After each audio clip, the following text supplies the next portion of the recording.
bersama saya Uta di konten Meracau pada sore hari ini, dimana cuaca sedikit mendung.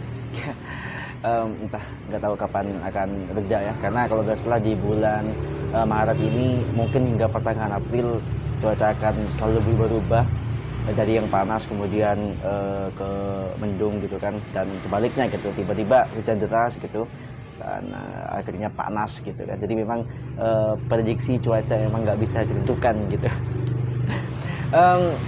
Pada kesempatan kali ini aku akan membicarakan soal MotoGP Indonesian GP yang berhasil diselenggarakan oleh Indonesia pada tanggal 20 Maret, tepatnya kemarin ya, di hari Minggu. Oh, by the way, sorry kalau misalnya suara motor dan kendaraan sedikit mengganggu mungkin, dan semoga tidak sampai masuk ke dalam audio gitu, karena ini syutingnya tepat di teras rumah, lagi santai gitu, lagi nunggu maghrib lebih tepatnya. Jadi seperti itu. Jadi Indonesian GP berhasil diselenggarakan di sirkuit Mandalika, sirkuit terbaru kita sebagai tuan rumah MotoGP yang berada di urutan kedua di seriesnya ya, dalam satu kalender MotoGP-nya gitu. Dan banyak hal unik terjadi di Mandalika kemarin, baik itu dari persiapan tim, kemudian dari para ridersnya sendiri, kemudian waktu ajang perlombaan juga, dan banyak sekali. Di sini aku ingin lebih tepatnya kayak nge-review perhelatan MotoGP Mandalika yang telah berhasil diselenggarakan kemarin gitu ya. Pertama-tama yang jelas ini adalah untuk pertama kalinya semenjak tahun 1997 di Sentul, Indonesia kembali menyelenggarakan ajang balap bergengsi di dunia gitu. Jadi terakhir kali itu di Sentul ya, tahun 1997, di mana aku masih inget tuh di kelas Grand Prix-nya ya. Pokoknya Rossi sempat juara tuh 97. Kemudian kalau nggak salah di ajang GP-nya ya, kalau waktu itu masih bukan MotoGP, masih ajang GP 500 kalau nggak salah, itu Max Biaggi deh kalau nggak salah yang menang gitu di Sentul gitu. Dan akhirnya kita kembali dipercaya oleh MotoGP, oleh Dorna untuk kembali menyelenggarakan, di mana sirkuit Mandalika ini adalah sirkuit terbaru yang pembangunannya kurang lebih 2 tahun atau 1 tahun kemarin gitu. Dan tentunya ini menjadi ajang yang luar biasa bagi kita sebagai masyarakat Indonesia untuk terus berbangga gitu, bahwa kita sudah punya sirkuit sekelas dunia gitu kan. Kemudian ada banyak hal yang terjadi, misalnya soal persiapan riders ya, di mana beberapa hal yang terjadi gitu, misalnya kayak para riders bercengkrama dengan masyarakat lokal Lombok gitu. Kemudian juga sempat mati wisata kuliner. Ada juga yang banyak para riders juga mengagumi keindahan sirkuit Mandalika yang memang berada di kayak balik bukit gitu. Di sirkuit ini adalah sirkuit kayak di lembah gitu, karena di sekelilingnya itu banyak bukit-bukit gitu kan di Lombok gitu. Banyak yang mengagumi keindahan sirkuit Mandalika, banyak juga yang mengagumi keramah-tamahan masyarakat dan tentunya antusiasme masyarakat Indonesia untuk menyaksikan GP Indonesia ini gitu. Di situ aja kita udah bisa berbangga diri ya, bahwa memang Indonesia yang terkenal dengan keramahan masyarakat, dan tentunya yang terkenal dengan keindahan wisata alamnya itu benar-benar diakui oleh dunia, bahwa kita ini mempunyai potensi di dalam hal pariwisata gitu.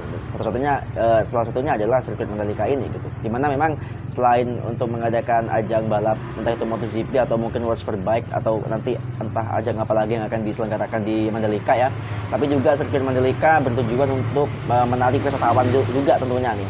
Jadi yang jelas mungkin kalau misalnya kalian jalan ke Lombok ya, ke NTT gitu ya, salah satu hal yang harus kalian kunjungi sih ke Mandalika sih, ke sirkuitnya dan kompleksnya gitu kan. Karena kalau nggak salah Mandalika ini kayak satu kompleks pariwisata gitu yang ada di Lombok gitu. Kemudian di free practice kalau nggak salah sempat hujan kan, karena di salah satu hambatan atau salah satu uh, tantangan bagi penyelenggara juga soal cuaca gitu kan, karena masih di bulan Maret di mana curah hujan masih sangat tinggi. Kayak sekarang aja nih masih udah mendung nih, kayak lagi mendung hujan ya. Pokoknya hal itu yang harus diperhatikan waktu itu. Jadi sempat ada beberapa hujan gitu, jadi trek basah, kemudian panas lagi, kemudian hujan lagi. Jadi memang nggak bisa keprediksi gitu. Sampai pada akhirnya hari H akhirnya yang ditakut-takutkan oleh para penonton dan mungkin para penyelenggara di sana juga akhirnya kejadian gitu, bahwa ketika waktu eventnya MotoGP sirkuit benar-benar diguyur hujan deras banget. Kalau misalnya kalian ngelihat itu sampai kayak badai deh, kayak sama anginnya gitu kan, sama anginnya ya pokoknya deras banget dan juga kalau kalian ngelihat gitu kan, sempat ada satu cuplikan di mana petir tuh benar-benar menyambar ke track gitu, ke sirkuitnya gitu. Itu wah bahaya banget gitu. Untung aja waktu di ajang balapannya nggak ada hal yang seperti itu. Untungnya udah bisa diantisipasi gitu. Pada akhirnya karena cuaca tidak memungkinkan, akhirnya race delay dalam beberapa mungkin jam, menit gitu. Di jadwalnya kalau nggak salah jam 3 di jadwalnya. Tapi sempat ada beberapa penundaan karena mungkin karena track tidak memungkinkan untuk gitu kan. Orang-orang percaya bahwa dengan meletakkan atau dengan membaca doa dan segala macam dapat mengusir hujan dan dapat membuat balapan dalam kondisi kering gitu, tracknya gitu. Meskipun pada akhirnya tetap hujan gitu, tapi sempat banyak yang menghujat pawang hujan gitu, beliau. Tapi aku pikir itu tidak masalah lah ya, dan tidak ada hal-hal yang perlu dipermasalahkan soal pawang hujan gitu. Mereka ada karena mereka percaya, dan itulah keindahan Indonesia gitu. Berbagai macam perbedaan yang ada di negeri ini sampai ke hal-hal seperti itu, dan it's okay ya, aku pikir it's okay lah. Menjadi tontonan juga waktu itu si pawang hujannya ya, sempat masuk ke area paget. Kemudian bahkan di MotoGP-nya, di kamera MotoGP-nya juga kayak kerekam gitu, bahwa ini adalah salah satu ritual untuk mengusir hujan dan segala macam. Itu satu hal yang pasti adalah kita memberitahukan kepada masyarakat luar gitu, kepada dunia, bahwa kita memiliki keunikan dan kebudayaan yang luar biasa. Dan pawang hujan yang kemarin salah satu contoh jadi keunikan dan kebudayaan yang kita punya. It's okay, gak perlu dibully, gak perlu dipermasalahkan. Kalau ada orang yang bilang bahwa sidik-sidik dan segala macam, aku pikir ya kembali lagi ke kepercayaan. Si beliau pawang hujan memiliki kepercayaan dan budayanya. Kalian yang menghujat, netizen juga memiliki kepercayaan kan. Jadi ya udah gak usah saling mengusik lah, aku pikir gitu. Tapi pada akhirnya sekitar jam 3 lebih ya kalau gak salah, akhirnya ajang MotoGP dilaksanakan startnya. Kalau gak salah jam 3an startnya. Jadi 20 lap gitu dengan kondisi yang basah, wet race ya. Jadi semua motor menggunakan ban basah gitu, dan tidak disangka bahwa balapan akan berlangsung sedikit lumayan seru. Karena kalau misalnya kalian lihat, banyak review yang bilang bahwa Mandalika sirkuit ini adalah salah satu track yang tidak terlalu banyak memerlukan rem yang keras gitu. Jadi kayak ngeflow, kayak kayak ya nggak begitu banyak pengereman lah. Jadi potensi untuk saling penalip itu masih ada, dan tentunya banyak tikungan yang agak sedikit landai gitu lah aku bilang ya. Cuma mungkin di tikungan di sektor 2 terakhir atau 3 terakhir lah, itu benar-benar titik pengereman yang cukup vital dan keras gitu. Ada satu track yang kayaknya di sektor 2 terakhir deh, itu yang melingkar banget dan tikung banget, kemudian belok kiri tuh. Itu mungkin dua di antara beberapa tikungan yang ekstrim yang membutuhkan pengereman yang luar biasa bagi para pembalap gitu. Tapi selebihnya Mandalika memiliki track yang going on the flow aja gitu, ngikutin arus aja gitu, tidak terlalu banyak pengereman keras gitu, sehingga balapan yang aku khawatirkan, meskipun kalau aku ya, wet race itu adalah salah satu hal yang aku tunggu sebenarnya gitu, karena balapan akan semakin menegangkan tentunya, karena para pembalap tentunya akan berhati-hati kan di setiap tikungan, di setiap track lurus dan segala macam gitu. Dan tentunya apa yang aku khawatirkan dan mungkin kalian khawatirkan, balapan tidak seru, ternyata nggak terjadi gitu. Balapan tetap seru, balapan tetap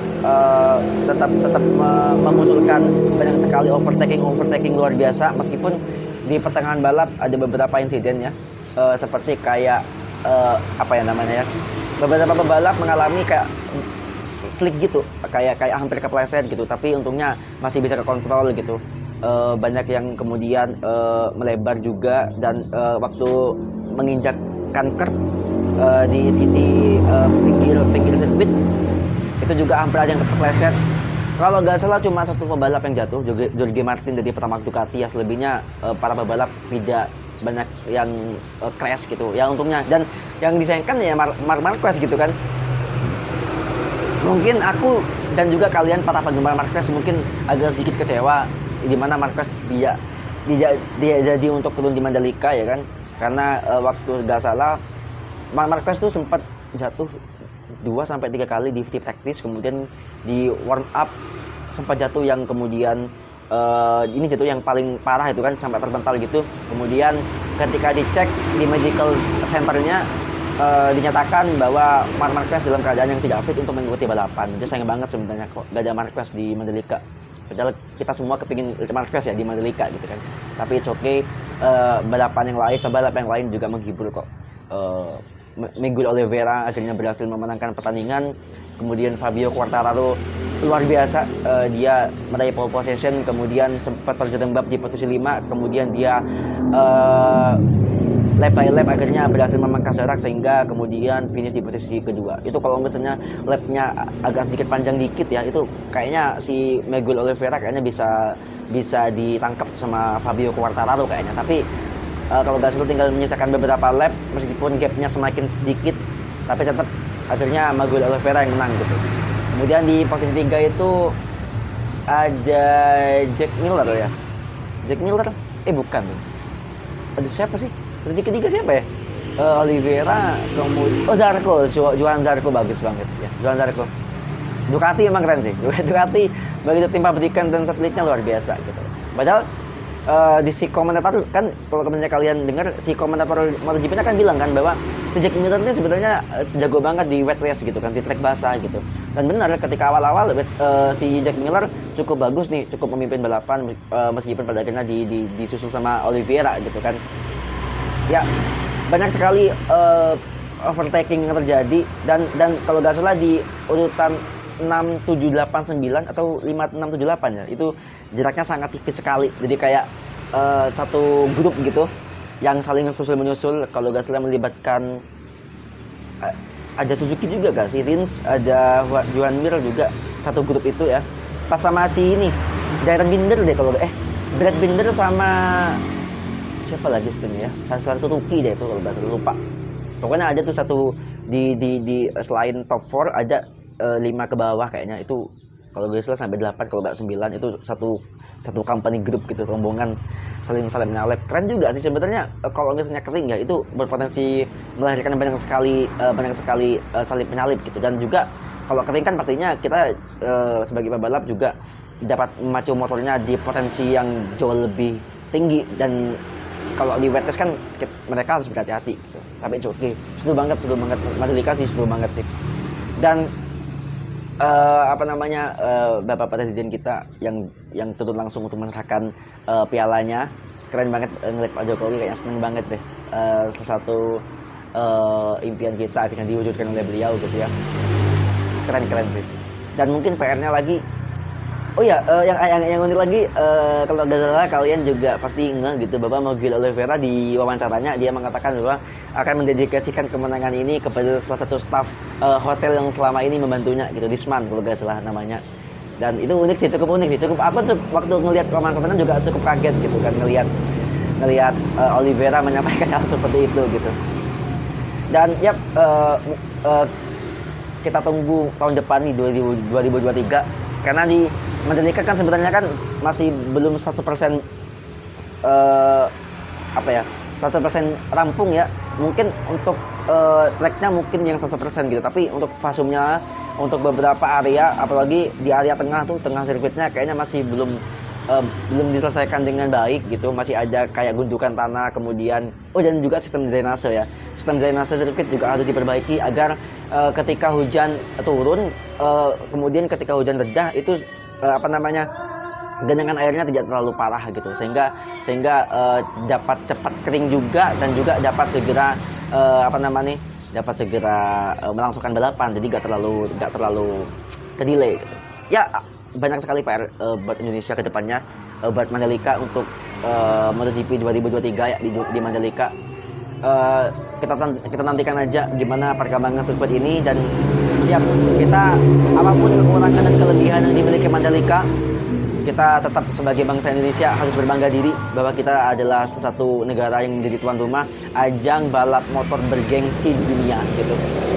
Dan ya, jangan terlalu banyak menghujat Mandalika lah. Orang-orang yang terlibat dalam Mandalika ya, orang-orang yang terlibat dalam pembangunan Mandalika udah sangat bekerja keras untuk mewujudkan impian kalian gitu. Jadi jangan terlalu banyak mengkritik boleh gitu, tapi yang masuk akal juga. Kritik yang tekniknya aja, jangan terlalu banyak mengkritik yang tidak perlu gitu. Dan tentunya masyarakat Indonesia, sekali lagi terima kasih sudah meramaikan suara motor bangsat memang. Dan untuk masyarakat Indonesia, terima kasih sudah meramaikan ajang MotoGP Indonesia ya. Yang bagi kalian yang hadir di Lombok dan memenuhi tribun, luar biasa. Respect buat saya untuk kalian gitu. Padahal saya di Probolinggo di Jawa Timur nih, sebenarnya di Probolinggo ke Banyuwangi aja sekitar 4 jaman. Sebenarnya bisa sih untuk datang ke Lombok, bisa sih ke timur dikit, tapi biaya lagi. Ya, semoga tahun depan bisa nonton lah. I hope so gitu. Udah deh kalau gitu, terima kasih udah nonton video ini. Entah kapan akan ditayangkan, tapi aku harap ini salah satu review yang aku berikan waktu GP Mandalika kemarin ya. Udah deh, daripada lama-lama ntar keburu hujan. Mendung banget soalnya. Oke dah, bye-bye semuanya. Thank you for watching.